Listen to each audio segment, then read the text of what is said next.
మనం చదివిన లేఖన భాగంలో యేసుక్రీస్తు ప్రభువారు మన కోసము శాపమై మనలను ధర్మశాస్త్రం యొక్క శాపము నుండి విమోచించినారు. ఇప్పుడు మనం శాపగ్రస్తులం కాదు. ఒకప్పుడు యేసుప్రభు లేనప్పుడు శాపగ్రస్తులం, నరకానికి వెళ్ళిపోతాం భయం. ఇప్పుడు మనలో శాపము లేదు. యేసుప్రభు రక్తముతో కడగబడి శుద్ధి చేయబడి బాప్తిస్మం పొంది సంఘంలో చేర్చబడ్డ తర్వాత మన మీద ఉన్న శాపము తీసివేయబడింది.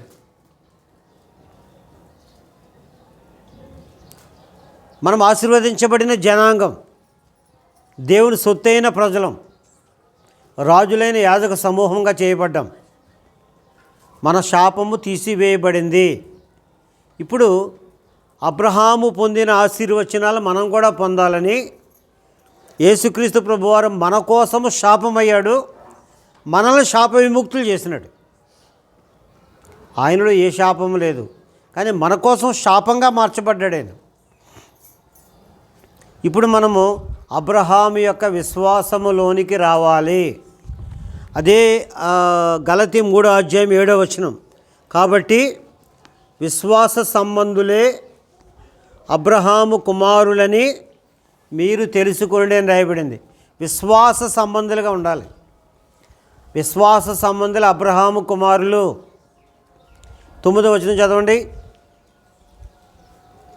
కాబట్టి విశ్వాస సంబంధులే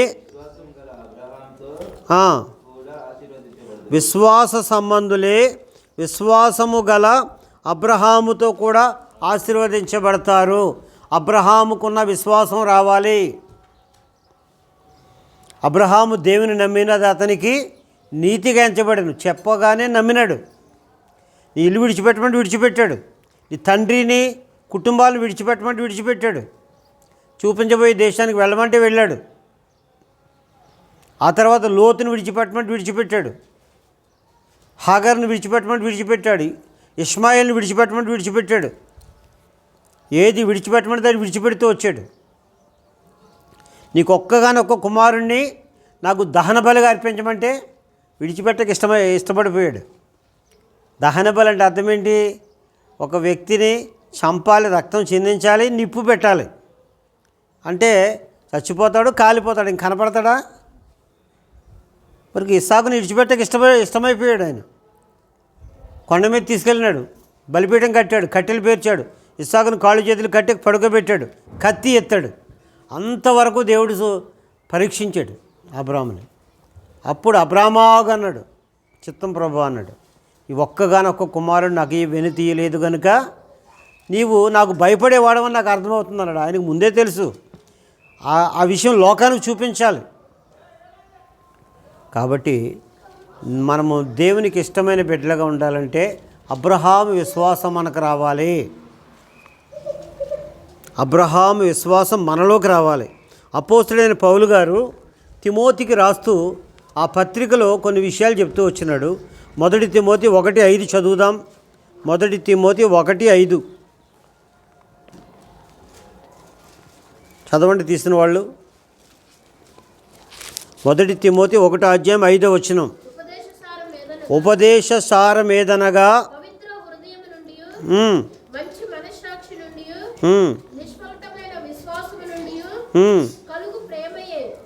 నిష్కపటమైన విశ్వాసం కావాలంటే ఇక్కడ మంచి మనస్సాక్షి, నిష్కపటమైన విశ్వాసం ఉంటే ఆ దైవ ప్రేమ మనలో ఖచ్చితంగా నిల్చుంటుంది అన్నమాట. నిష్కపటమైన విశ్వాసము. చెప్పండి, ఏ విశ్వాసం ఇది? నిష్కపటమైన విశ్వాసము. అందరూ చెప్పండి, నిష్కపటమైన విశ్వాసం మనకు ఉండాలి. దేవుని మీద ఆధారపడాలి అంతే. ప్రతిదానికి ఏమొచ్చినా దేవుని మీద ఆధారపడాలి. దైవజనుడు భక్సింగ్ గారు ఒక గదిలో ఉండి మోకరించి ప్రార్థన చేస్తూ ఉంటే అనేక మంది సమకూర్చబడ్డారు. అనేక సంఘాలు కట్టబడ్డాయి. కొన్ని వేల కోట్ల సంఘాలు అయిపోయాయి, కోట్ల ఆత్మలు అయిపోయారు. ఆయన ప్రార్థన ఒకటే చేస్తాడు. ఆయన విశ్వాసంతో అడిగాడు. ఆయనకి ఏమీ లేదు. ఒక సైకిల్, సొంత సైకిల్ లేదు, సొంత మోటార్ సైకిల్ లేదు, సొంత కారు లేదు. కానీ కొన్ని కోట్ల ఆస్తి వచ్చేసింది ఆయనకి. నిష్కపటమైన విశ్వాసముతో పరిచర్య చేశాడు ఆయన. మనము నిష్కపటమైన విశ్వాసం కలిగి ఉండాలి, అది దేవుని ఉద్దేశం.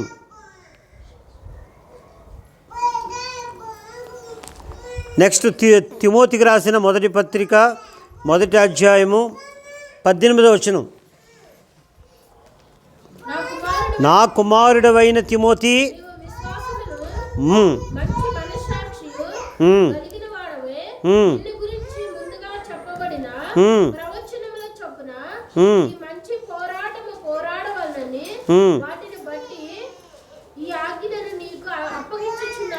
మంచి మనస్సాక్షితో కూడిన విశ్వాసం. మనస్సాక్షి మంచిగా ఉండాలి. మనస్సాక్షి రక్తముతో కడగబడిన తర్వాత ఆ మంచి మనస్సాక్షితో కూడిన విశ్వాసం కలిగి ఉండాలి. మంచి మనస్సాక్షితో కూడిన విశ్వాసము. తర్వాత 1 తిమోతి 4వ అధ్యాయము 12వ వచనం. నీ యవ్వనమును బట్టి ఎవడును నిన్ను తృణీకరింపనీయకుము.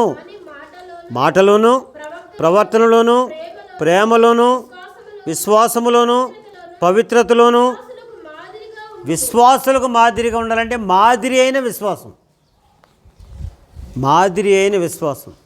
కాబట్టి నిష్కపటమైన విశ్వాసం కలిగి ఉండాలి, మంచి మనస్సాక్షితో కూడిన విశ్వాసం కలిగి ఉండాలి, మాదిరి అయిన విశ్వాసం కలిగి ఉండాలని అపోస్తలుడైన పౌలు గారు హెచ్చిస్తున్నాడు తిమోతి గారికి.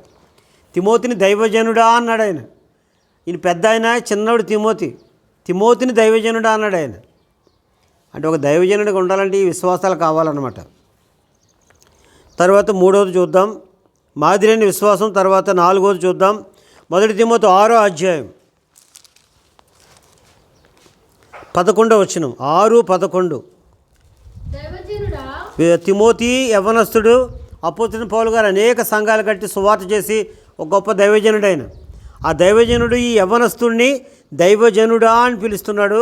నీవైతే వీటిని విసర్జించి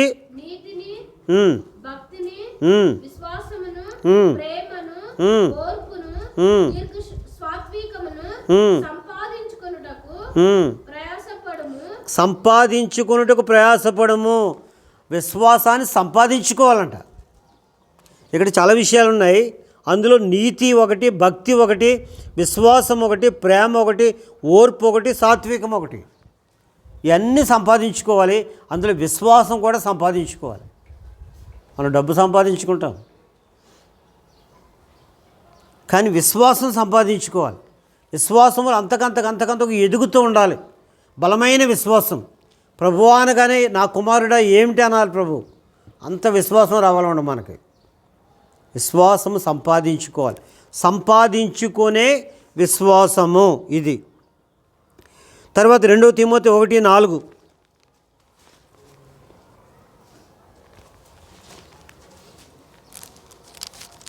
2 తిమోతి 1:4 అక్కడ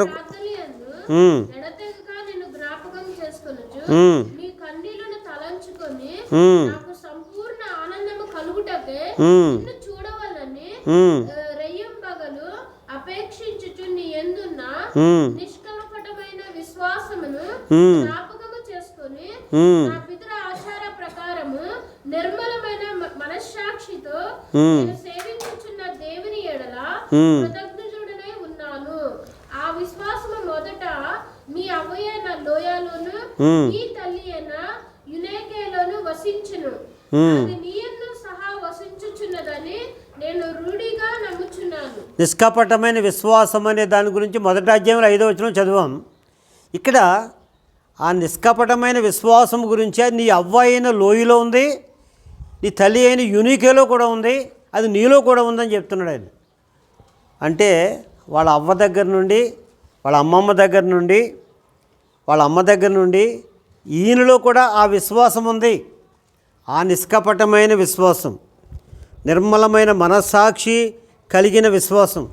ఈ విశ్వాసము తిమోతి నువ్వు కలిగి ఉన్నావు అని చెప్పి దేవుడు చెప్తూ ఉన్నాడు, పౌలు గారు చెప్తూ ఉన్నారు. 2వ తిమోతి 4వ అధ్యాయము 7వ వచనం.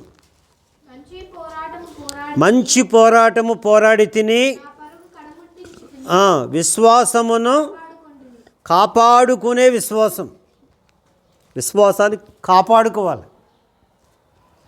విశ్వాసంతో పోరాడే విశ్వాసం. ప్రార్థనలో పోరాడుతున్నానంటాడు అపోస్తలుడైన పౌలు గారు. మనం ప్రార్థనలో పోరాడాలి. ఏదో 1 నిమిషం 2 నిమిషాలు చేసే ప్రార్థన కాదు. సంఘ ప్రార్థనలోనూ ఆరాధనలోనూ 1 నిమిషం 2 నిమిషాలు చేయమంటారు. ఇంట్లో మనకు మస్తు టైం ఉంటుంది.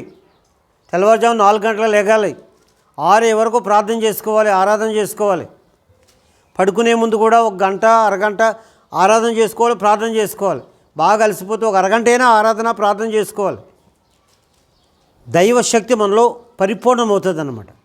సైతాను శక్తి ఓడిపోతుంది మన ముందు. ప్రతి ఒక్కరూ ఎంత కష్టపడి పనిచేసేవాళ్ళైనా సరే ఈ విశ్వాసము పెంపొందించుకోవాలి. ఈ నిష్కపటమైన విశ్వాసం మనకు కావాలి. మంచి మనస్సాక్షితో కూడిన విశ్వాసం మనకు కావాలి. మాదిరి అయిన విశ్వాసం కావాలి. విశ్వాసాన్ని సంపాదించుకోవాలి, విశ్వాసాన్ని కాపాడుకోవాలి. అట్లాగే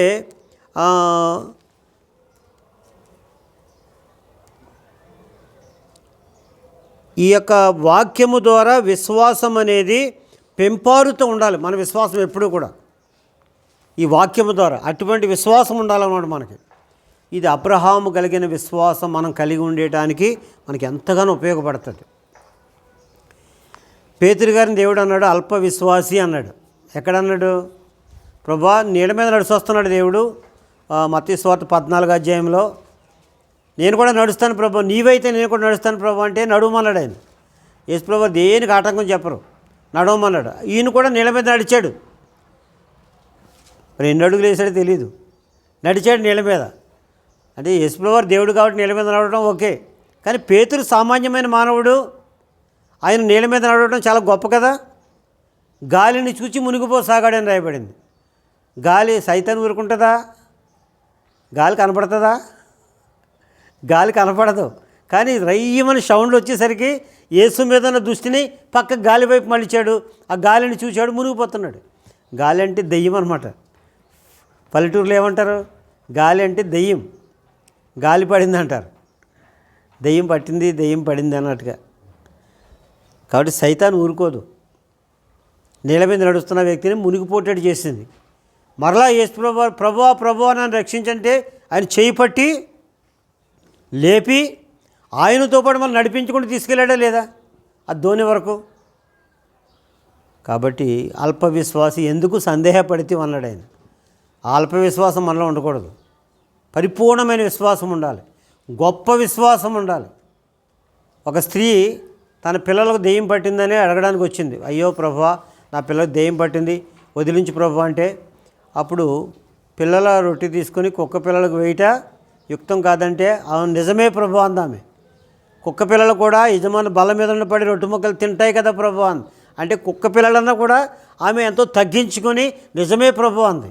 అప్పుడు అన్నాడు యేసు ప్రభు వారు, అమ్మా నీ విశ్వాసము గొప్పది అంటాడు ఆయన. నీ విశ్వాసము గొప్పది. గొప్ప విశ్వాసం మనకు ఉండాలి. ఆ విశ్వాసంతో ఉంటే మనం చాలా ముందుకెళ్ళిపోతాం, దేవునిలో ఉన్నతంగా ఎదగలుగుతాం. ఇక్కడ యేసుక్రీస్తు ప్రభు వారు తాను శాపమై మనలను శాపము నుండి విడిపించాడు. ఇక శాపగ్రస్తులం కాకూడదు. ఎట్లా శాపగ్రస్తులం అయిపోతూ ఉన్నాం మనం అనే విషయాలు కొన్ని చూద్దాం.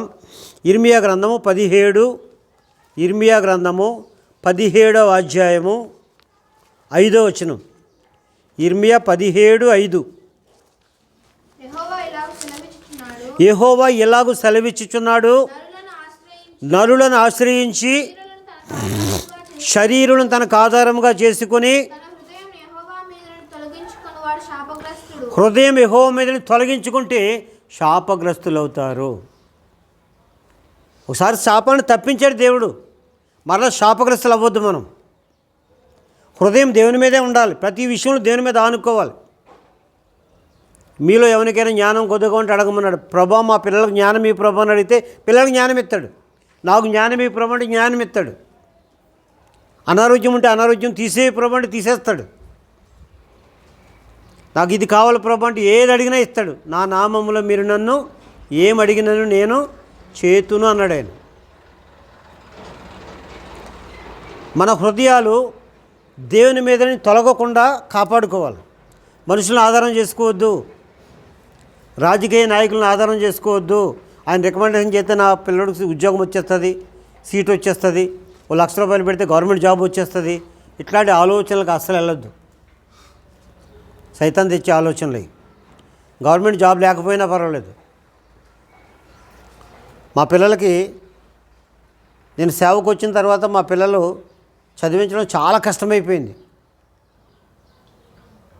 ఒక సంఘంలో నేను లేను, సంఘంలో ఉన్నా కూడా ఆ సంఘంలో పైసలు నాకు ఏమి ఇచ్చేవారు కాదు వాళ్ళు. ఎవరైనా ₹5 ₹10 ఆ టైంలో ఇస్తే అవే తినాలి, అవే ఖర్చు పెట్టుకోవాలి, అవే ఫీజులు కట్టుకోవాలి. దేవుని మీద ఎంతగా ఆధారపడాలో నేర్పించాడు దేవుడు. అప్పుడు ప్రభువా మా పిల్లలు చదవాలి మంచిగాని ప్రార్థన చేస్తూ వచ్చాను. ఆ అబ్బాయిలు ఇద్దరు బీటెక్ అయిపోయారు, అమ్మాయి బీఎస్సీ నర్సింగ్ అయిపోయింది, ఎంఎస్సీ నర్సింగ్ అయిపోయింది. 5,000 ఇచ్చినా సరే జాయిన్ అయిపోయింది జాబ్లో అని చెప్పాను. ప్రార్థన చేసి 5,000 ఇచ్చినా సరే జాయిన్ అయిపోతూ వచ్చారు. అట్లాగా పిల్లలు చదువుకునే స్టేజ్ నుంచి కూడా 8th 9th 10th స్టేజ్లో ఉన్నప్పటి నుంచి సువార్తకి వెళ్ళేవాళ్ళం. మేము దాదాపు 30 సంవత్సరాల నుంచి చేస్తున్నాం సువార్తకి వెళ్ళామంటే పిల్లలు స్కూల్ ఎగ్గొట్టేయాలి, తీసుకెళ్ళిపోవాలి వాళ్ళని. వాళ్ళు కీబోర్డ్ వాయించాలి, వాళ్ళు డోలక్ వాయించాలి. లేకపోతే సువార్తలో కీబోర్డు డోలక్ అయితే ఏం బాగుంటుంది? స్కూల్ ఎగ్గొట్టాలి, తీసుకెళ్ళిపోవాలి. 10th క్లాసా అయినా సరే స్కూల్ ఎగ్గొట్టాలి, తీసుకెళ్ళిపోవాలి 4 రోజులు నెలకి. ఇంటర్లో కూడా అంతే. ఇంజనీరింగ్లో జాయిన్ అయ్యారు. ఇంజనీరింగ్లో ప్రతి సంవత్సరము కూడా నెలకి 4 ఆబ్సెంట్లు ఖచ్చితంగా. నాకు పాస్ అవ్వను, లేకపోతే ఇట్లా ఉంటుంది అట్లా ఉంటుంది, ఏం పోని పాస్ అవ్వకపోయినా పర్లేదు, దేవుడు చూసుకుంటాడు అని చెప్పేవాడు నేను. అట్లాగా ఉద్యోగాల్లో జాయిన్ అయ్యారు. ఉద్యోగం కూడా అలాగే 4 రోజులు ఆబ్సెంట్. జీతం కట్ చేస్తే కట్ చేసుకొని ప్రభు ఇస్తాడు మనకి. ఇప్పుడు వాళ్ళకి జీతాలు ఎట్లా అంటే ఇన్కమ్ ట్యాక్స్ కట్టే జీతాలు, అంటే 1,00,000కు పైగే, నెలకి 1,00,000కు పైనే తప్ప 1,00,000కు తక్కువ లేవు ఇన్కమ్ ట్యాక్స్ కట్టే జీతాలు. దేవుని పని మనం చేస్తే దేవుడు మన పని చూసుకుంటాడు, ఏమి కొరత ఉండదు. దేవుని పని చేయాలి, మనం ఆ పని చేయాలి, మన పిల్లలకి అదే నేర్పాలి. వాళ్ళకంతా ఇన్కమ్ ట్యాక్స్ కట్టే జీతాలే. ట్యాక్స్ కట్ అవుతుంది డాడీ అంతే, కట్టవని వచ్చింది దేవుడు ఇచ్చిందే వాళ్ళకి చాలు, ఎంత కట్ అవుతుందో అది కట్టవని అని చెప్తున్నాను నేను. అట్లాగా గవర్నమెంట్ జాబ్లో అవసరం లేదు. గవర్నమెంట్ జాబ్లో చాలా కఠినమైన పరిస్థితులు ఉంటాయి. తర్వాత ఏమో ఒత్తిడులు ఉంటాయి. ఏం అక్కర్ లేకుండా ఫ్రీగా చేసుకోండి మీరు. ఓ పక్కన ప్రభు పని చేయండి. కాబట్టి మనము ఎవరి మీద ఆధారపడొద్దు, మనుషుల మీద ఆధారపడొద్దు, దేవుని మీద ఆధారపడాలంతే. దేవుడు తన బిడ్డలకు ఎక్కడ కొరత రానివాడు. నిన్ను తలగా ఉంచుతాను కానీ ఏమన్నాడు, తోకగా ఉంచాలని చెప్పాడు. మనం దేవుని మీద ఆధారపడి నేర్చుకోవాలి. దేవుని మీద ఆధారపడకుండా మనుషులను ఆధారం చేసుకుంటే మనం తిరిగి శాపగ్రస్తులం అయిపోతాము. తర్వాత ఇర్మియా గ్రంథం 48:10 ఇర్మియా 48:10 చదవండి. యెహోవా కార్యమును అశ్రద్ధగా చేయువాడు శాపగ్రస్తుడగును. యెహోవా కార్యం అశ్రద్ధగా చేయకూడదు. దేవుని కార్యం కరెక్ట్గా చేయాలి. 10:30కి ఆరాధన అంటే 10:30కి అక్కడ ఉండాలి ఖచ్చితంగా. లేట్ చేయొద్దు, ముందే బయలుదేరి రావాలి. అదే ట్రైన్ 10:30కి ఉందనుకో, ప్లాట్ఫామ్ మీద 8 గంటలకు ఉండాలి. ట్రైన్ ఎక్కేవాళ్ళు 10 నిమిషాలు ముందు ఉండాలి కనీసం. అదే ఫ్లైట్ అనుకో, నేషనల్ ఫ్లైట్ అయితే ఢిల్లీ వెళ్ళాలనుకో 1 గంట ముందు ఉండాలి. ఫ్లైట్ టైంకి 1 గంట ముందు ఉండాలి. అదే ఇంటర్నేషనల్ ఫ్లైట్ అనుకో 3 గంటల ముందు ఉండాలి. ఆ రూల్స్ అవి. ఆ రూల్స్ ప్రకారం వెళ్ళిపోవాలి మనం. దేవుని దగ్గర మనం ఎంత ఖచ్చితంగా ఉంటే అంత ఖచ్చితంగా ఆశీర్వదిస్తాడు. మనం కొరత లేని సమృద్ధి ఇస్తాడు, నెమ్మదిస్తాడు, సంపూర్ణ సమృద్ధితో నడిపిస్తాడు. కాబట్టి దేవుని దగ్గర నమ్మకంగా ఉండాలి. యెహోవా కార్యాన్ని శ్రద్ధగా చేయాలి. ప్రభా నేను 5 గంటలకు లేచి ప్రార్థన చేస్తానని తీర్మానం చేసుకుంటే ఖచ్చితంగా లేచి నువ్వు ప్రార్థన చేయి. ఆ ఫలితాన్ని చూస్తావు. సంఘ ప్రార్థన ఉందా, సంఘ ప్రార్థనకు రా. ఆరాధన ఉందా, ఆరాధనకు రా. క్రమంగా ఆరాధనకు వస్తే ఆ ఫలితాన్ని చూస్తావు. నీటిలో ఏదైనా కూడికి పెట్టుకోవాలని ఆశ కలిగి ఉన్నావా, కూడికి పెట్టుకో. ఆ ఫలితాన్ని చూస్తావు నువ్వు. పూర్వ దినాల్లో చాలా కూడికలు పెట్టేవారు వాళ్ళ ఇళ్లలో. అద్దెకున్న ఇళ్ళు ఖాళీగా లేకపోతే చిన్న చిన్న రూములు ఉంటే రోడ్డు మీద పెట్టేసేవారు కూడుకులు. రోడ్డు మీద పెట్టేస్తే రోడ్డు మీదే ఒక చిన్న టేబుల్ వేసి కుర్చీ ఎత్తి సేవకుడు వాక్యం చెప్పేవాడు. ఆ దారిపోయే వాళ్ళు ఎంత ఉండేవారు, ఆ ఇంటి దగ్గర అరుగుల మీద కూర్చుని వాళ్ళు వినేవారు. ఆ విన్న వాళ్ళు కూడా రక్షణలోకి వచ్చారు అనేక మంది. అట్లాగా దేవుడు నీతో మాట్లాడితే నీ ఇంట్లో కూడికి పెట్టుకోమంటే పెట్టుకోవాలంతే. ఆ ఆశీర్వాదాన్ని చూస్తాం మనం, ఆ ఫలితాన్ని చూస్తాం మనం. దేవుని కార్యము శ్రద్ధగా చేయాలి. శ్రద్ధ గల వారు ఐశ్వర్యవంతులు అవుతారు. అక్కడే ఇంకొక మాట ఉంది, ఖడ్గము రక్తము వాడ్చకుండా ఖడ్గము దూయువాడు. ఖడ్గం దూసాడంటే ఎదుటివాడిని చంపాలి. యుద్ధంలో చంపకపోతే ఆడు మనల్ని చంపేస్తాడు. దీన్ని బాగా అర్థం చేసుకోవాలి. యుద్ధానికి వెళ్ళినప్పుడు ఖడ్గం ఉంది చేతిలో. ఆ ఖడ్గం తీసుకున్నామంటే ఎదుటివాడిని ఏం చేయాలి? చంపాలి. చంపకపోతే ఆడేం చేస్తాడు? మనల్ని చంపేస్తాడు. అది అర్థం. దాని అర్థం అంటే రక్తము ఓడ్చకుండా ఖడ్గము దూయువాడు శాపగ్రస్తుడు. ఇప్పుడు ఆత్మ ఖడ్గం అంటే వాక్యము. వాక్యం చెప్పామంటే వాక్యం మన అంతరంగంలో చెడుతనాన్ని కట్ చేయాలి. రక్తం ఓడ్చబడాలి, చెడుతనాన్ని కత్తిరించాలి. శాపగ్రస్తమైనది ఏది మనలో ఉండకూడదు.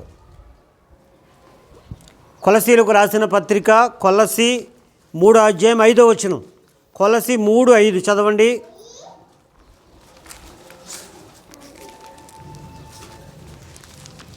కొలసీ 3:5 అవయవములను అనగా జారత్వమును, అపవిత్రతను, దురాశను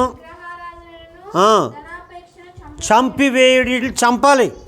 ఖడ్గం తీసుకుని చంపాలి. అట్లని ఈ హృదయంలో ఉన్నాయి మనకి. అవయవాలంటే మన హృదయంలో అతుక్కుపోయి ఉన్నాయి. ఏంటి అవయవాలు? జారత్వము, అపవిత్రత, కామాతురత, దురాశ, విగ్రహారాధన, ధనాపేక్ష. ఇవన్నీ చంపేయాలి. ఏం ఉండకూడదు మనలో. వాక్యం అనే ఖడ్గంతో వాటిని కొయ్యాలి, చంపాలి వాటిని. తర్వాత 8వ వచనం. అదే 8వ వచనం. కోపము, ఆగ్రహము, దుష్టత్వము, దూషణ, బూతులను వాటిని విసర్జించుడి. కోపము, ఆగ్రహము, దుష్టత్వము, దూషణ, బూతులు వీటిని విసర్జించాలి. అవి మన ఇంట్లో మన హృదయంలో ఉండకూడదు. అవి దూరంగా పడేయాలి. ఈ ఖచ్చితంగా వాక్యం అనే ఖడ్గముతో ఈ కార్యాలు చేయాలి మనం. తర్వాత పేజీ తిప్పండి. పేజీ తిప్పితే 12వ వచనం. కాగా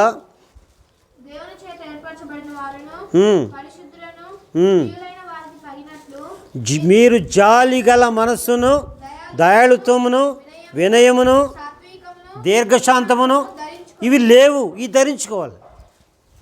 ధరించుకోవాలి మనం. కాబట్టి వాక్యం అనే ఖడ్గము తీసామంటే రక్తం ఓడ్చాలి.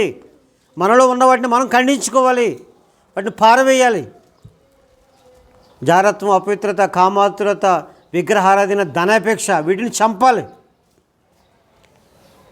ఒక ఉదాహరణ ఏంటంటే, భోజనం అయిపోయింది, రాత్రి పడకకి వెళ్ళిపోతున్నాం.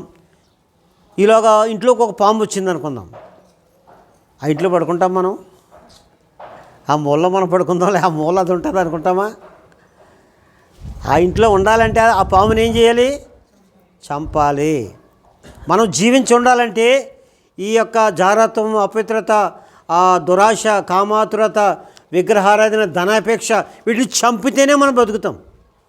అందుకే వాక్యం అనే ఖడ్గం ఉపయోగించాలి. అప్పుడు శాపం అనేది మనకు ఉండదు. తర్వాత అపోస్తుల కార్యములు 1 కొరింథీ 16వ అధ్యాయం 22వ వచనం. 1 కొరింథీ 16:22.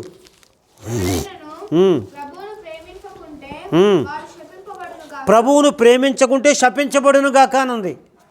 ప్రభు అంటే మన యేసుక్రీస్తు ప్రభు, మన కోసం ప్రాణం పెట్టిన దేవుడు, రక్తం ఇచ్చిన దేవుడు.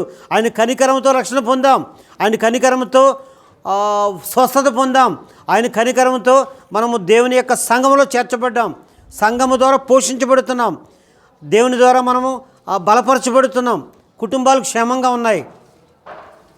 ఆయనను ప్రేమించాలి. లోకాన్ని ప్రేమించకూడదు, లోకాశలు ప్రేమించకూడదు, సైతాన్ని ప్రేమించకూడదు, పాపాన్ని ప్రేమించకూడదు, దేహాన్ని ప్రేమించకూడదు. దేన్ని ప్రేమించాలి? యేసు ప్రభునే ప్రేమించాలి. దైవజనుడు మోషే కాలంలో దేవుడు 10 ఆజ్ఞలు ఇచ్చినాడు. 10 ఆజ్ఞలు పాటిస్తే అన్ని ఆజ్ఞలు పాటించినట్టే అని చెప్పాడు దేవుడు. ఆ తర్వాత యేసుప్రభు వారు వచ్చి ఈ 10 ఆజ్ఞలు కూడా కష్టమని చెప్పి కట్ షాట్ చేసి వాటిని 3 ఆజ్ఞలు చేసినాడు. 4,000 కంటే ఎక్కువ ఆజ్ఞలు ఉన్నాయి బైబిల్లో. మోషే కాలంలో 10 ఆజ్ఞలు ఇస్తే యేసుప్రభు వారు వచ్చి 3 ఆజ్ఞలే చేసినాడు ఆయన. ఆ 3 ఆజ్ఞలు ఎక్కడున్నాయంటే మార్కు సువార్త 12వ అధ్యాయము 30వ వచనం. మార్కు 12:30.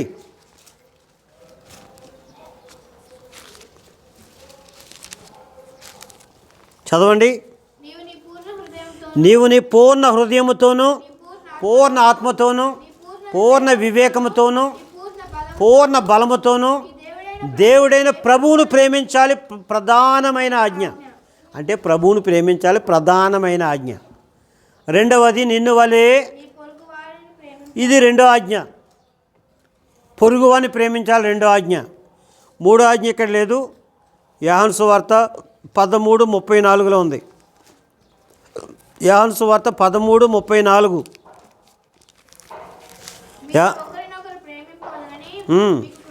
క్రొత్త ఆజ్ఞ అని రాయబడింది. ప్రధానమైన ఆజ్ఞ, 2వ ఆజ్ఞ, క్రొత్త ఆజ్ఞ. క్రొత్త ఆజ్ఞ ఏంటి? మీరు ఒకరినొకరు ప్రేమించాలి. ఒక ఇంట్లో భార్యాభర్త ఇద్దరే ఉంటే ఒకరినొకరు ప్రేమించాలి.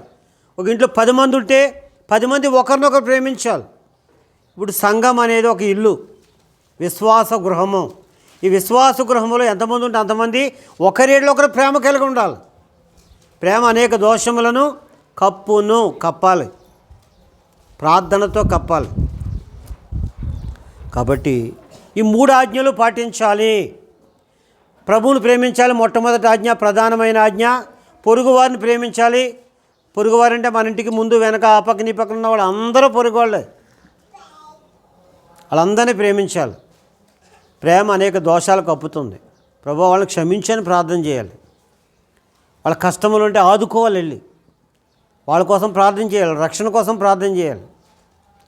అలాగే ఒక ఇంట్లో ఉన్న వాళ్ళు ఒకరిలో ఒకరు ప్రేమ కలిగి ఉండాలి. దేవుడిచ్చిన ఆజ్ఞలు ఇవి. ప్రభువును ప్రేమిస్తే అన్నీ ప్రేమించగలుగుతాం మనం. అందుకే ప్రభువును ప్రేమించాలి. ప్రభువును ప్రేమింపకపోతే ఏమవుతాం? శాపగ్రస్తులం అవుతాం. ప్రభు వచ్చుచున్నాడని రాయబడింది. ప్రభు వచ్చే వరకు ప్రభువును ప్రేమించేదే కావాలి. ప్రభువును ప్రేమించకపోతే ఎవడైనా శాపగ్రస్తుడు అవుతాడు. ప్రభువును ప్రేమించే వాళ్ళు ఏం చేయాలి? ప్రభు మనసు కావాలి మనకి. నశించిపోతున్న ఆత్మలు రక్షణ పొందాలని ఆశ కావాలి. ఎవరికైనా ఒకరు స్వార్థ చెప్పాలి. అమ్మా యేసుప్రభు నమ్ముకో, పరలోకం వెళ్తావు. అమ్మా యేసుప్రభు నమ్ముకో, నీ హృదయంలో శాంతి నెమ్మది ఉంటాయి. దేవుని మందిరానికి రండి అని చెప్పాలి. వాళ్ళు ఎక్కడికో చోటుకి వెళ్తారు, మన దగ్గర రాకపోయినా ఎక్కడికో చోటుకి వెళ్తారు. మన ద్వారా రక్షణలోకి రావాలి అంతే. వాళ్ళు కొన్ని ఆత్మలు సంపాదించాలి మనం. అమ్మా నాతో రండి మందిరానికి,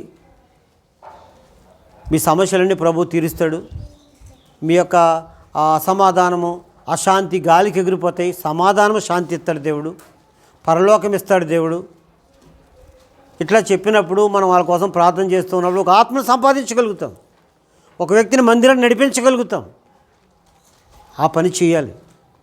ఇవాళ రొట్టె తిని ఆ పాత్రలోని త్రాగున్నప్పుడల్లా ప్రభు వచ్చే వరకు ఆయన మరణమును ప్రచురించుదు అని రాయబడింది. మరణాన్ని ప్రచురించాలి అంటే సువార్త చెప్పాలి. ఆయన జీవాన్ని అనేకుల్లో పోయాలి. ఆయన వెలుగు అనేకుల్లో పోయాలి. ఆయన ఇచ్చిన ప్రేమను అనేకులకు పంచి ఇవ్వాలి. ఆయన నిత్యత్వము, నిత్య జీవాన్ని అనేకులకు పంచి ఇవ్వాలి. ఈ పని మనం చేయాలి. ఒక్కొక్కరు ఒక్కొక్క ఆత్మను సంపాదించడం పెద్ద కష్టమేం కాదు. ప్రార్థన చేస్తే ఒక నెలలోనే ఒక ఆత్మని ఇస్తారు దేవుడు. కొత్త ఆత్మను తీసుకురావచ్చు మందిరానికి. అనేక చిన్న చిన్న సంఘాలు మేము దర్శించి ప్రార్థన చేసి పురికొల్పి పెద్ద పెద్ద సంఘాలు అయిపోయి ఆ సంఘాలన్నీ కూడా ఇప్పుడు 50 మంది, 100 మంది, 150 మంది అట్లాగా అయిపోయారు. ప్రతి ఒక్కరూ కూడా ఆత్మలు సంపాదించి భారం కలిగి ఉండాలి. ప్రభా నాకు కొన్ని ఆత్మలు ఈ ప్రభాని ప్రార్థన చేసుకోవాలి. ఇస్తాడు దేవుడు, ఖచ్చితంగా అడిగితే ఇస్తాడు. అడుగుడి మీకు ఇవ్వబడును అని రాయబడింది. ఏమడిగినా ఇస్తాడు దేవుడు. మనం ఏమడిగినా ఇస్తాడు. నాకు కొన్ని ఆత్మలు ఈ ప్రభు అంటే ఆత్మలు ఇస్తాడు దేవుడు. మా దగ్గర సంతానం లేని వాళ్ళు కొంతమంది ఉంటారు. వాళ్ళ కోసం ప్రార్థన చేస్తే 10 సంవత్సరాలు ప్రార్థన చేస్తే ఆ జంటకి ఒక కుమారుని ఇచ్చాడు దేవుడు. మళ్ళా సంవత్సరం తిరగకముందే మళ్ళీ ప్రెగ్నెన్సీ వచ్చింది, మళ్ళీ ఇంకో కుమారుని ఇచ్చాడు. 2 కుమారులు ఇచ్చాడు దేవుడు. అలాగే 8 సంవత్సరాలు అయిపోయింది, పెళ్ళి అయ్యి పిల్లలు లేరు వాళ్ళకి. వాళ్ళ కోసం ప్రార్థన చేస్తే వాళ్ళకు కుమారుని ఇచ్చాడు దేవుడు. ఇట్లాగ అనేక మంది ఇప్పుడు ఇంకా 3 కుటుంబాలు మా దగ్గరకు వస్తారు, ప్రార్థన ఉపవాస ప్రార్థనలో కలుస్తారు. వాళ్ళ కోసం ప్రార్థన చేస్తున్నారు. వాళ్ళకు కూడా ఇస్తాడు ఖచ్చితంగా. వచ్చే 2025 సంవత్సరంలో ఒక జంటకి కుమారుని ఇస్తాడు. అట్లాగే మిగతా జంటలకు కూడా ఇచ్చేస్తాడు దేవుడు. తన సొంత సమయంలో ఇస్తాడు, మనం కనిపెట్టాలంతే. ఏమడిగినా ఇస్తాడు దేవుడు. మనం ఏమడిగినా ఇస్తాడు. నా యందు మీరును మీ యందు నా మాటలు నిలిచి ఉండినలా మీకు ఏది ఇష్టమో అడుగుడి, అది మీకు అనుగ్రహింపబడును అన్నాడు దేవుడు. మనం ప్రభువులో ఉండాలి. ఆయన మాటలు రోజు చదవాలి. చదవగలిగేవాళ్ళు. చదువు రాని వాళ్ళు వినాలి. ఇప్పుడు మాట్లాడటం చాలా ఈజీ. మొబైల్ ఉన్నాయి, మొబైల్లో కూడా వాక్యం వస్తుంది, అనేక మాటలు వస్తాయి, దేవుని మాటలు. ఆ మాటలు వినొచ్చు. ఆయన మాటలు వినాలి, చదవాలి. యవనస్తులకు ఎక్కువ చెప్తాను నేను. యెహోవా ధర్మశాస్త్రమును ఆనందించు దివారాత్రము దానిని ధ్యానించేవాడు ధన్యుడు. అతడు నీటి కాలువ యారు నాటబడింది, ఆకువాడక తన కాలమందు ఫలమిచ్చి చెట్టు వలె ఉండును. అతడు చేయనదంతయు సఫలమగునని చెప్తాను. రోజు చదవండి వాక్యం. సక్సెస్ అనేది మీదే. రోజు వాక్యం చదవండి, పుస్తకాలు చదువుకోండి, మంచిగా పాస్ అవుతారు. ఉద్యోగాలు కావాలా దేవుడిస్తాడు, పై సీట్లు కావాలా దేవుడిస్తాడు. ఇట్లా చెప్తూ ఉంటాం. దేవుని వాక్యం రోజు చదవాలి. యెహోషువ 1:8 ఏమనుందంటే, నీవు ఈ ధర్మశాస్త్ర గ్రంథమును బోధింపక తప్పిపోకూడదు. దానిలో రాయబడి వాటినట్టి ప్రకారం చేయుటకు దివారాత్రము దాన్ని ధ్యానించినేడలా నీ మార్గము వర్ధిల్ల చేసుకొని చక్కగా ప్రవర్తిస్తావు. మన మార్గం వర్ధిల్లాలంటే రోజు చదవాలి, దివారాత్రం చదవాలి. చదివితే వర్ధిల్లుతాం. వాక్యం చదవాలి, ప్రార్థన చేయాలి. వాక్యము ప్రార్థన. కీర్తనలు 55:17. కీర్తనలు 55:17. భక్తుడు దావీదు గారు రాశాడు ఈ కీర్తనని. సాయంకాలమున, ఉదయమున, మధ్యాహ్నమున నేను ధ్యానించుచు మొరపెట్టుకుందును ఆయన నా ప్రార్థన. దేవుడు ప్రార్థన ఆలకించాలంటే 3 సార్లు వాక్యం చదవాలంట. 3 సార్లు వాక్యం చదివి ప్రార్థన చేసుకుంటే ఏమడిగినా ఇస్తాడు దేవుడు. మీ ఆండ్రూస్ గారు 3 సార్లు వాక్యం చదువుకుని 3 అరగంటలు దేవుని దగ్గర మోకరించి ప్రార్థన చేసి, ప్రభువా నా మందిరంలో, నాకు ఇచ్చిన మందిరంలో కొంతమందే ఉన్నారు ప్రభువా, మరి వీళ్ళు 100 మంది అవ్వాలి అని ప్రార్థన చేస్తే 100 మంది వచ్చి కూర్చుంటారు ఇక్కడ. రోజుకు 3 సార్లు వాక్యం చదివి ప్రార్థన చేయాలి. ఖచ్చితంగా 100 మంది అయిపోతారు. ఎందుకంటే దేవుడు నమ్మకమైన వాడు. ఆయన నమ్మకమైన వాడు, ఏం అడిగినా చేస్తాడు. ప్రతి ఒక్కరూ ప్రార్థన చేయాలి. 3 సార్లు వాక్యం చదివి ప్రార్థన చేయండి.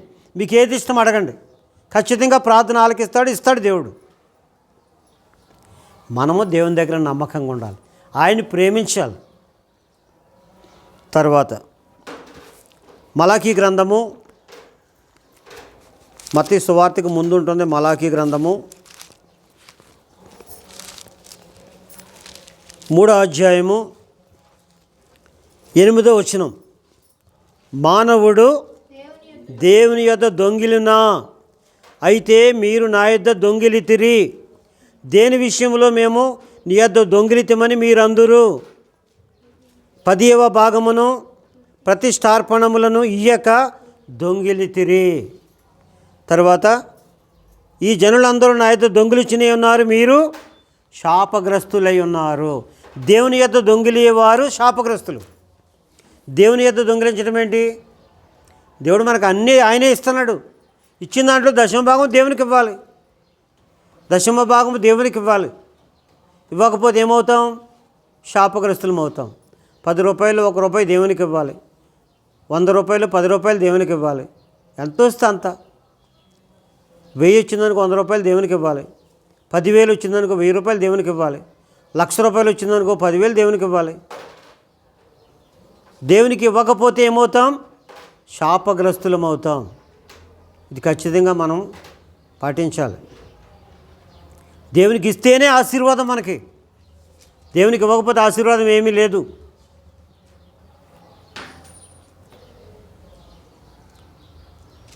దేవునికి ఇచ్చేదే కావాలి. ఇచ్చేవాడిని దేవుడు ప్రేమిస్తాడు. అనేక సంఘాల వాళ్ళకి కొన్ని పైసలు పంపిస్తుంటాం మేము, వాళ్ళ కష్టాలు ఉంటారని. అలాగే వరద బాధితుల దగ్గరికి వెళ్ళి వరద బాధితులకి చాలా ఇస్తూ వచ్చాం, పప్పులు ఉప్పులు బియ్యాలన్నీ కూడా. ఇప్పుడు మన సింగనగర్లో విజయవాడలో వరద వచ్చినప్పుడు ఆ వరద బాధితులు అందరి దగ్గరికి వెళ్ళి చాలామందికి ఒక్కొక్క చర్చికి 25 ప్యాకెట్లు చొప్పున 3 చర్చిలకి ఇచ్చాం. అంటే 60 మందికి హెల్ప్ చేసాం. బట్టలు కూడా ఇచ్చాం. తర్వాత మళ్ళా వెళ్ళి రెండోసారి కొన్ని కుటుంబాలు ఆ ఫోన్ నెంబర్లు తీసుకుని వాళ్ళ ఇంటికి వెళ్ళి వాళ్ళని దర్శించి వాళ్ళకి కొన్ని వస్త్రాలు, కొన్ని బియ్యాలు, ఉప్పులు, పప్పులు అన్నీ ఇచ్చొచ్చాం. ఇప్పుడు మళ్ళీ వెళ్తాం డిసెంబర్ నెలలో. ఒక్కొక్క క్యాలెండర్, ఒక్కొక్క మన మోటో కార్డు ఇచ్చేస్తాం వాళ్ళకి. దైవ ప్రేమను బట్టి అంతే. వాళ్ళు మాకు ఏమి ఇస్తారని కాదు, వాళ్ళు ఏమి ఇవ్వక్కర్లేదు. ప్రభు మాకు ఇచ్చిన దాంట్లోనే కొంత తీసుకెళ్ళి వాళ్ళకి ఇస్తాం మేము. అదే ఆశీర్వాదం మాకు. మనకున్న దాంట్లో 10వ భాగం దేవునికి ఇస్తేనే ఆశీర్వాదాలు పొందుతాం, లేకపోతే ఆశీర్వాదాలు పొందలేం. 1000 రూపాయలు వచ్చినప్పుడు 100 రూపాయలు ఇవ్వడం ఈజీయే, 10,000 వచ్చినా 1000 రూపాయలు ఇవ్వడం ఈజీయే. 1,00,000 రూపాయలు వస్తే 1,00,000 రూపాయలకి ఎంత ఇవ్వాలి? 10,000 ఇవ్వడం కొంచెం కష్టం. 10 లక్షలు వచ్చాయనుకోండి, 1,00,000 రూపాయలు అట్టుకెళ్ళిపోయి దేవుని మందిరంలో కానుకలు వేయాలి. ఇది చాలా కష్టం. సైతాన్ అంటది, దేవుడు మీ దేవుడు ఏమో లేనుడా, దేవునికి అంత ఎందుకు ఇవ్వాలి, 10,000 చాలు అంటాడు సైతాన్ మాట విన్నామనుకో చాలా నష్టపోతాం. సైతాన్ మాట వినొద్దు. దేవుడు చెప్పింది దేవుడికి ఇచ్చేసేయాలంతే. అప్పులు ఉండవు, సమస్యలు ఉండవు, ఏమీ చింత ఉండదు. లేకపోతే లేనిపోని టెన్షన్లు వచ్చేస్తాయి మనకి. ఇప్పుడు 10 లక్షలు వచ్చాయి, 1,00,000 రూపాయలు దేవునికి ఇవ్వలేదు. సైతాన్ మాటని 10,000 ఇచ్చాం కానుక. అంటే ఎన్ని వేలు మనం దొంగిలించాం? 90,000. 1,00,000 రూపాయలకి 10,000 ఇచ్చామంతే. అంటే మిగతా మనం దొంగిలించామంట లెక్క. ఇప్పుడు దేవుడు ఏమి చేయడు. 1 నెల అయిపోద్ది, 2 నెలలు అయిపోద్ది, 3వ నెలలో తలనొప్పి స్టార్ట్ అవుతుంది. తలనొప్పి స్టార్ట్ అయితే ఏదో పక్క దగ్గర వెళ్ళి తలనొప్పి వస్తుందండి బాగా, కొంచెం మెడిసిన్ అంటే ఎవరో ఇస్తారు మెడిసిన్. ఆ పక్క డాక్టర్ ఎవరో తగ్గదు, ఇంకో డాక్టర్ దగ్గరికి వెళ్తాం. ఆయనకో తగ్గదు, ఇంకో డాక్టర్ దగ్గరికి వెళ్తాం. అమ్మాయి నువ్వు అన్ని టెస్టులన్నీ చేయించాలంటారు. ఆ టెస్టులో 10,000 అయిపోతాయి. ఆ టెస్టులు చూస్తే డాక్టర్కి ఏమీ ఉండదు, అందులో ఏమీ లేదు. అందులో డాక్టర్ ఇన్ని 10,000 పెట్టి టెస్టులు చేయించాను, ఏమీ లేదు ఇందులో, ఏమీ లేదని చెబితే మళ్ళీ నన్ను తిడతారు అని చెప్పి ఏదో మెడిసిన్ రాసేస్తాడు, ఈ మెడిసిన్ వాడమ్మని చెప్పి. ఆ మెడిసిన్ వేస్టే కదా మనకి. లేనిపోయిన టెస్ట్ అనారోగ్యాలు వస్తాయి, ఆ మెడిసిన్ ద్వారా సైడ్ ఎఫెక్ట్లు వస్తాయి. ఇక్కడ తగ్గట్లేదని ఇంకో అపోలోకి వెళ్ళమ్మా అని చెప్తారు కొంతమంది, లేకపోతే యశోదకి వెళ్ళమ్మా, లేకపోతే ఇంకో మంచి హాస్పిటల్ చెప్తారు, అక్కడికి వెళ్ళమ్మా అని చెప్పి. అక్కడికి వెళ్తే ఈ టెస్టులు పనికిరావు, కొత్త టెస్టులు చేయాలంటారు వాళ్ళు. ఆ టెస్టులు చేస్తే మళ్ళీ అక్కడ డాక్టర్ కూడా ఏమీ ఉండదు, అందులో ఏమీ ఉండదు, అన్నీ నార్మల్ ఉంటాయి. అసలు జబ్బు ఎక్కడుంది? శరీరంలో లేదు. జబ్బు ఎక్కడుందో అక్కడ మెడిసిన్ వేయాలి. కాబట్టి లేనిపోయిన టెన్షన్లు తెచ్చుకోవద్దు, లేనిపోయిన జబ్బులు జ్వరాలు తెచ్చుకోవద్దు. దేవునికి ఇచ్చేయండి అంతే. అప్పుడు సమృద్ధితో నింపుతాడు.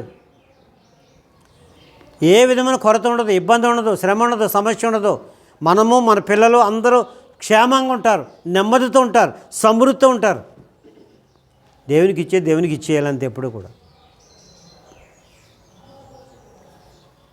లేకపోతే ఇలాంటివే జరుగుతాయి. ఎక్కడికి వెళ్ళినా డాక్టర్కి అంతుపట్టదు వాళ్ళకి, మనకి ఆ తలనొప్పి తగ్గదు, ఆ కడుపు నొప్పి తగ్గదు. అట్లాంటివి తెచ్చుకోవద్దు. దేవునికి ఇచ్చేది దేవునికి ఇవ్వండి, దేవునికి ఇచ్చే సమయం దేవునికి ఇవ్వండి. దేవునికి ఇచ్చేటువంటి మన బలము, మన యొక్క శక్తి దేవునికి ఇవ్వాలి. పరిగెత్తాలి మనం దేవుని కొరకు మోకరించాలి, ప్రార్థన చేయాలి. సంఘంలో అనేక మంది కోసం ప్రార్థన చేయాలి. నీ కుటుంబంలో అనేక మంది కోసం ప్రార్థన చేయాలి. రక్షణ పొందిన వాళ్ళ కోసం ప్రార్థన చేయాలి. ప్రభు పనిచేస్తున్నటువంటి పరిచారకుల కోసం ప్రార్థన చేయాలి. మీరందరూ ప్రార్థన చేయండి. రమేష్ అన్న, రాజబాబు అన్న వాళ్ళు సువార్తకి వెళ్తారు ప్రభా, ప్రతి నెల వాళ్ళ కోసం ప్రార్థన చేస్తున్నాం అని చెప్పి మీరు రోజు ప్రార్థన చేయండి. అద్భుతమైన దీవెనలు ఇస్తాడు దేవుడు మీకు. ఎందుకంటే మేము ప్రయాసపడతాం ప్రభు కొరకు, చాలా డబ్బు ఖర్చు పెడతాం. ఒక్కొక్క సువార్తకి 20,000, 22,000, 23,000, 25,000 ఇట్లా అవుతుంది మాకు. అయినా సరే మేము ఆగం, సువార్తకి వెళ్తూనే ఉంటాం. ఆ సువార్తలో కూడా అనేకమంది పుస్తకాలు అవి పట్టుకెళ్తాం, అవి పంచిపెడతాం ఉచితంగా. ఒక బైబిల్ వచ్చి మా నార్మల్ బైబిల్ 300, అలాగే 200కి ఇస్తాం మేము. అంటే 250 కొని 50 రూపాయలు నష్టపోయి 200కి ఇస్తాం మేము. ఉచితంగా ఇస్తాం కొంతమందికి, లేనోళ్ళకి. అట్లాగా ఇది నష్టమైనా సరే దేవుని కొరకు, ఇది దేవుని కార్యం. ఇది దేవుని కొరకు మనం పని చేయాలి, పరిచర్య చేయాలి, నమ్మకంగా ఉండాలి. మన శాపం ఏమీ ఉండదు. శాపం తీసేశాడు యేసుప్రభువు వారు. మనం మళ్ళా శాపగ్రస్తులం అవ్వద్దు. దేవుని ప్రేమించకపోతే శాపగ్రస్తులం అవుతాం. మనుషుల మీద ఆధారపడితే శాపగ్రస్తులం అవుతాం. యెహోవా కార్యం అశ్రద్ధగా చేస్తే శాపగ్రస్తులం అవుతాం. దశమ భాగాలు దొంగిలిస్తే శాపగ్రస్తులం అవుతాం. కాబట్టి శాపం ఉండొద్దు. రండి, కొరింథీయులకు రాసిన మొదటి పత్రిక, 1 కొరింథీ 11వ అధ్యాయము 28వ వచనం అందరం కలిపి చదువుదాం. 1 కొరింథీ 11:28 అందరము కలిపి చదువుదాం. 1 కొరింథీ 11:28. కాబట్టి ప్రతి మనుష్యుడు తన్ను తాను పరీక్షించుకొనవలెను, అలాగు చేసి ఆ రొట్టెని తినే పాత్రలోని త్రాగవలెను. ప్రతి ఒక్కరూ పరీక్షించుకుందాం. దేవుని కొరకు ఏదైనా ఒక మంచి కార్యం చేద్దాం. దేవుని సన్నిధి క్రమంగా వద్దాం. పరిశుద్ధ బలిలో యథార్థంగా పాలు పొందుదాం. ఆరాధన చేద్దాం, ప్రార్థన చేద్దాం, సంపూర్ణ దీవెనలు పొందుదాం. ఆయన దగ్గర సరి చేసుకుని పరిశుద్ధ బలిలో పాలు పొందితే మనకి ఏ సమస్య, చింత, దిగులు ఉండదు. ఈ కొద్ది మాటలు ప్రభు మనందరి ఆత్మీయ మేలుకు దీవించి ఆశీర్వదించునుగాక. ప్రార్థన చేసుకుందాం. ప్రేమ గల పరలోకమందున్న మా తండ్రి, ఇంతవరకు మాట్లాడుతూ వచ్చావు, నీ మాటలు విన్నాం. శాపగ్రస్తమైనది మాలో లేకుండా మాకు శాప విముక్తి కలిగించారు. మేము నిన్ను ప్రేమించే బిడ్డలుగా ఉండాలి. నిన్ను ప్రేమించకపోతే శాపగ్రస్తులం అవుతాం. యెహోవా కార్యం అశ్రద్ధగా చేస్తే శాపగ్రస్తులం అవుతాం. మనుషుల మీద ఆధారపడితే, యెహోవా మీద హృదయాన్ని తొలగించుకుంటే శాపగ్రస్తులం అవుతాం. దశమ భాగాలు దొంగిలిస్తే శాపగ్రస్తులం అవుతాం. ఈ శాపాలన్నీ తీసివేయండి. నీ ఉన్నతమైన కృప, కనికరం, వాత్సల్యత మాకు తోడుగా ఉంచు. యథార్థంగా ప్రభు బలలో పాలు పొందడానికి సిద్ధపరచు. మీ కృప పాదాల చెంత పెడుతూ ఘనత, మహిమ, ప్రభావాలు మీకు అర్పిస్తూ యేసు ప్రభు నామములో అందరినీ రక్తంతో కడుగు, నన్నును మీ రక్తంతో కడగండి, శుద్ధి చేయండి. స్తుతించి యేసు నామంలో ప్రార్థిస్తున్నాము తండ్రి. ఆమెన్.